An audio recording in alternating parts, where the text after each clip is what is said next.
আমি হান্নান মাসুদ এই দেশে রাজনীতি করার কখনো ইচ্ছা ছিল না, হাতিয়াতে নেতাগিরি করার কখনো ইচ্ছা ছিল না, কিন্তু আপনারা প্রত্যেকে জানেন প্রকৃতি কিংবা ভাগ্য আমাকে এখানে এনে দাঁড় করিয়েছে। আমার কথা ছিল বিশ্ববিদ্যালয়ে পড়াশোনা করা, তারপর চাকরি বাকরি করা। কথা ছিল আমি ক্যাম্পাসে থাকবো, কিন্তু সেই ক্যাম্পাস থেকে আমাকে বের হয়ে এখানে এসে কথা বলতে হচ্ছে। কারণ এই দেশের যে রাজনৈতিক নেতৃত্ব, এই দেশের যে ধান্দাবাদ ছাদাবাজি নেতৃত্ব, তারা এই দেশকে ব্যর্থ রাষ্ট্রে পরিণত করেছে, যার ফলে আমাদেরকে হাল করতে হয়েছে। যদি তারা সফল হতো, যদি তারা সঠিকভাবে এই রাষ্ট্রকে পরিচালনা করতে পারত, যদি তারা প্রত্যেকেই একে অপরের সহযোগিতাপূর্ণ মনোভাব প্রকাশ করতে পারত, হানাহানি মারামারি না করত, তাহলে আমাদেরকে রাজনীতির মাঠে আসতে হতো না, আমাদেরকে আবার আঘাত খেতে হতো না। কিন্তু আমরা এখানে এসে দাঁড়িয়েছি, এটা আমাদের সংগ্রামের অংশ, এটা আমাদের সংগ্রামের অংশ, এটা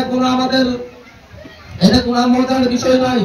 আমরা এখানে সংগ্রাম করতে, লড়াই করতে, প্রত্যেকটি মানুষের অধিকার বুঝিয়ে দেওয়ার লড়াই, প্রত্যেকটি মানুষের সম্মান বুঝিয়ে দেওয়ার সংগ্রাম এটা আমাদের। আমরা যেদিন এই বাংলাদেশের প্রত্যেকটা নাগরিকের দল মত নির্বিশেষে, ধর্ম বর্ণ নির্বিশেষে, ধনী গরিব নির্বিশেষে প্রতিটি নাগরিকের সম্মান যেদিন আমরা ফিরিয়ে দিতে পারবো, সেদিন আমাদের সংগ্রাম শেষ হবে ইনশাআল্লাহ। কিন্তু তার আগ পর্যন্ত আমরা যে সংগ্রামে নেমেছি, যে লড়াইয়ে নেমেছি, আমৃত্যু লড়াই চালিয়ে যাব। হয়তো এই লড়াই কঠিন, অনেক পথ পাড়ি দিতে হবে, কিন্তু এই লড়াই সহজ হবে যদি আপনারা সকলে আমাদের পাশে দাঁড়ান।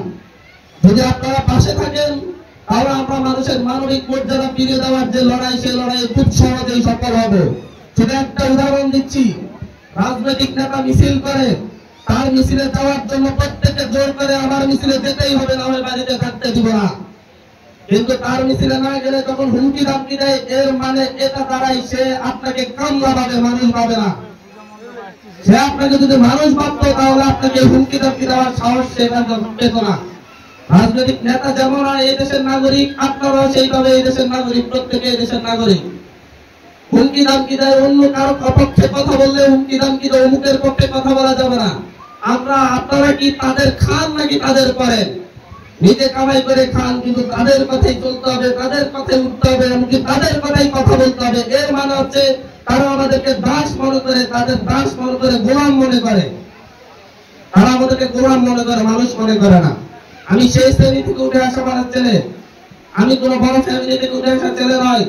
আমি যে অত্যাচারিত, লাঞ্ছিত, বঞ্চিত মানুষের প্রতিনিধিত্ব করতে গেলে এসেছি। আপনাদেরকে বলবো, চোখ কান খোলা রেখে আপনারা সবাই একে অপরের সঙ্গী হন, একসাথ হন, এবং সংগঠিত লড়াইয়ের মধ্য দিয়ে যেই পচে গলে দেওয়া সমাজ ব্যবস্থা, যার নেতৃত্ব দিচ্ছে ছাত্রবাস গোলামরা, তাদের প্রতিরোধে আমরা একসাথে লড়াই করবো ইনশাআল্লাহ।